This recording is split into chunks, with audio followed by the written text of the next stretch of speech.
आपको होता है तो मैंने देखा है कि जेनेटिक मतलब पारिवारिक तो होता ही है, लेकिन जिन लोगों के परिवार में ये प्रॉब्लम नहीं है, अगर बच्चे को हुई है तो उनके भी कुछ कारण देखे गए हैं। जैसे कि मैंने ऐसे पेशेंट को देखा है कि इन लोगों की लीवर डिसीज इन लोगों को होती है, इन लोगों की पित्त प्रकृति होती है, इन लोगों की स्किन जो इम्यून होता है वो थोड़ा सा गड़बड़ होता है। जैसे एक एग्जाम्पल आपको देता हूं कि आपको कहीं चोट लग जाती है या आपकी स्किन कट लग जाता है तो आपकी स्किन वहां पर भरने लगती है, वहां पर जो कट होता है वो चिपक जाता है आपस में, वहां की स्किन जो है वो ग्रोथ होती है कहां तक, जहां तक आपकी स्किन है। लेकिन न्यूरोफाइब्रोमा में इम्यून इस तरह का बिगड़ा हुआ होता है कि वहां पर जब चोट लगती है तो वहां पर मास ओवरग्रोथ के रूप में होता है।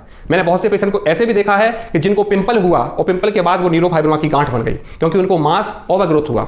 बहुत से लोगों को केवल न्यूरोफाइब्रोमा चेहरे पर हुआ, बोले कि हमने को ऐसा लगा कि हमें पहले पिंपल था, उसके बाद धीरे धीरे करके ये बड़ा होता गया। बहुत से लोगों को न्यूरोफाइब्रोमा स्किन के ऊपर गांठ के रूप में आई, बहुत से लोगों को न्यूरोफाइब्रोमा स्किन के ऊपर एक कील की तरह आई, बहुत से लोगों को न्यूरोफाइब्रोमा लिपोमा की गांठ और लिपोमा की गांठ के साथ साथ उनको स्किन के ऊपर एक पिंपल की तरह आई। कई लोगों को ओनली चॉकलेटी स्पॉट जो होते हैं वही अकेला आया।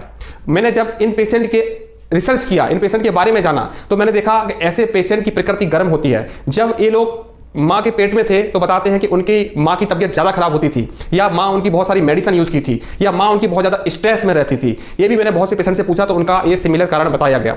अब जिन लोगों के साथ ऐसी कंडीशन नहीं थी तो और लोगों से हमने पूछा तो वो हमको बताया कि सर हमको बॉडी गर्म लगती है, हमारी बॉडी में गर्मी ज़्यादा रहती है, हमको भूख कम लगती है, हमको नींद कम आती है, हमारा भूख जो है नॉर्मल कंडीशंस नॉर्मल लोगों से थोड़ा सा कम रहता है। तो ये जो प्रॉब्लम है कहीं ना कहीं लीवर से जुड़ी हुई प्रॉब्लम है। इसके बाद कुछ लोग हमको ऐसे भी मिले जिनको कहीं बॉडी में कट लगा, जैसे बहुत से लोग बार्बर के पास गए और उन्हें शेविंग करवाई। शेविंग के बाद कराने के बाद उनके पूरा बियर्ड में छोटे छोटे न्यूरोफाइब्रोमा आए और वो बढ़ते चले गए और फिर धीरे धीरे उनकी बॉडी में भी हुआ। बहुत से लोग ऐसे भी आए कि उन्होंने बताया कि हमारा मैरिज के बाद हमने सेक्सुअल एक्टिविटी की, उसके बाद से हमारी बॉडी में इस तरह के दाने आने लग गए। तो ये भी एक कारण बताया गया है। अगर हम मोस्टली इन चीज़ों का एक पर्टिकुलर कोई कारण बोलें तो कारण बहुत सारे हैं। इन चीज़ों को आपको देखना होगा कि आपकी लाइफ में ऐसा क्या है। जिन लोगों को लाइपोमा के साथ अगर न्यूरोफाइब्रोमा हो रहा है तो वो लोग कहीं ना कहीं अपने खान पान पर गलतियां करते हैं, बहुत ज़्यादा अपनी लाइफ स्टाइल को बिगाड़ के रखे हुए हैं, जिस कारण से हो सकता है। बहुत से लोग इस तरह के भी होते हैं जिनको पेरेंट्स को न्यूरोफाइब्रोमा नहीं है और उनको हुआ है।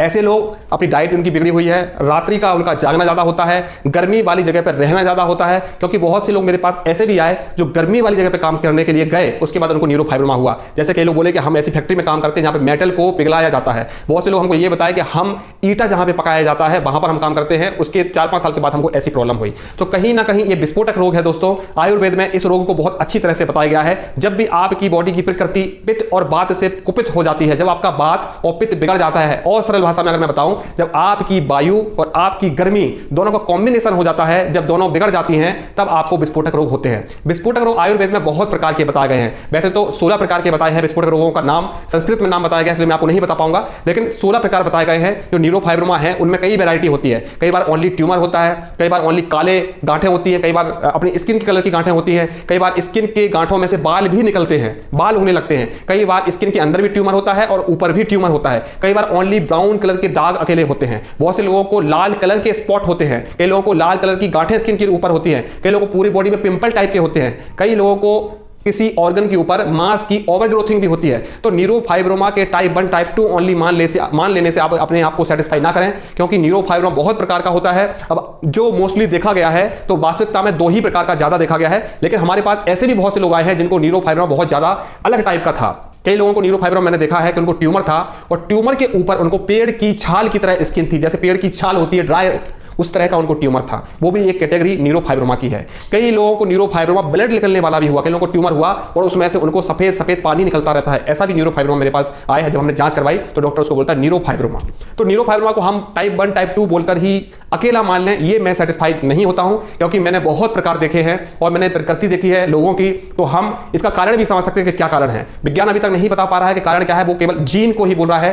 परंपरागत तरीके से जो डिसीज आती है, जो जेनेटिक डिसीज आती है, उसको ही साइंस अभी बता रहा है। लेकिन आगे रिसर्च चल रहा है, विज्ञान और नई नई चीजें हमारे सामने आएगा। जैसे कि मैंने रिसर्च की है, मैं इस पे काम किया, तो मैं आपको नई नई चीजें आज बता रहा हूं। ऐसे विज्ञान अभी और रिसर्च कर रहा है तो आपके सामने और नई नई चीजें आएंगी।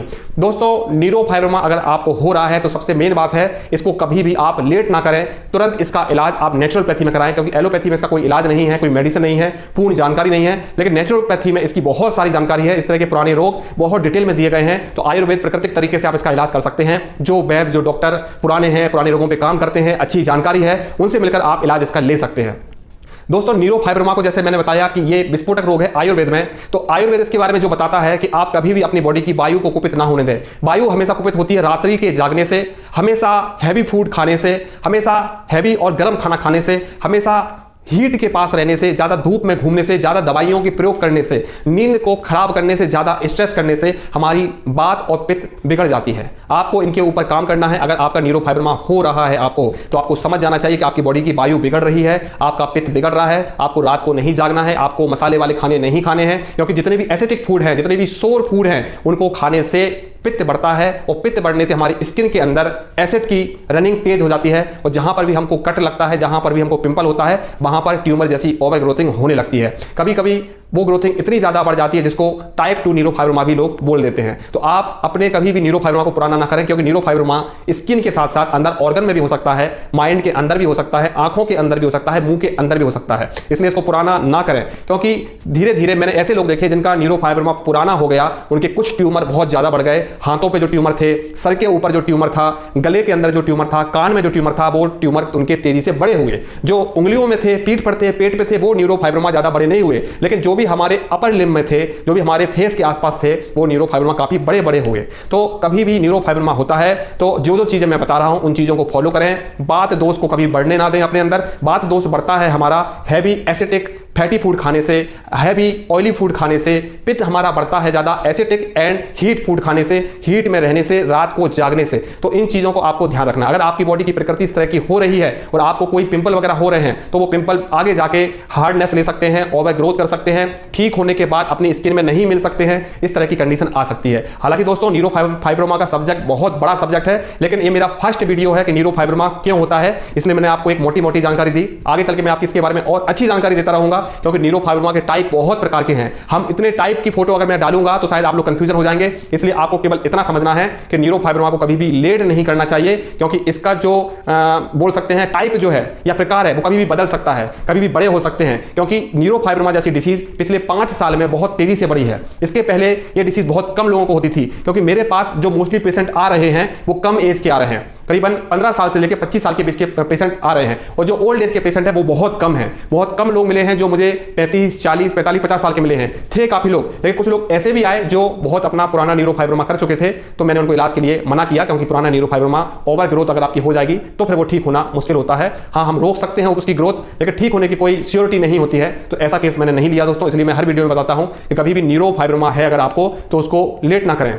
और जिन लोगों को न्यूरोफाइब्रोमा, लिपोमा या न्यूरोफाइब्रोमा कुछ अलग टाइप के हो रहे हैं, जैसे कि ड्राई पेड़ की छाल की तरह हो रहा है, या कोई सींग की तरह अगर न्यूरोफाइब्रोमा हो रहा है, और उसको ट्यूमर भी हो रहा है और ट्यूमर के ऊपर उसको बाल निकल रहे हैं, तो इस तरह के न्यूरोफाइब्रोमा में कभी भी लेट ना करें, तुरंत नेचुरल पैथी में आ जाएं, सादा सिंपल अपना खाना कर दें और किसी अच्छे वैद्य से आप इलाज करवाएं। थैंक यू दोस्तों।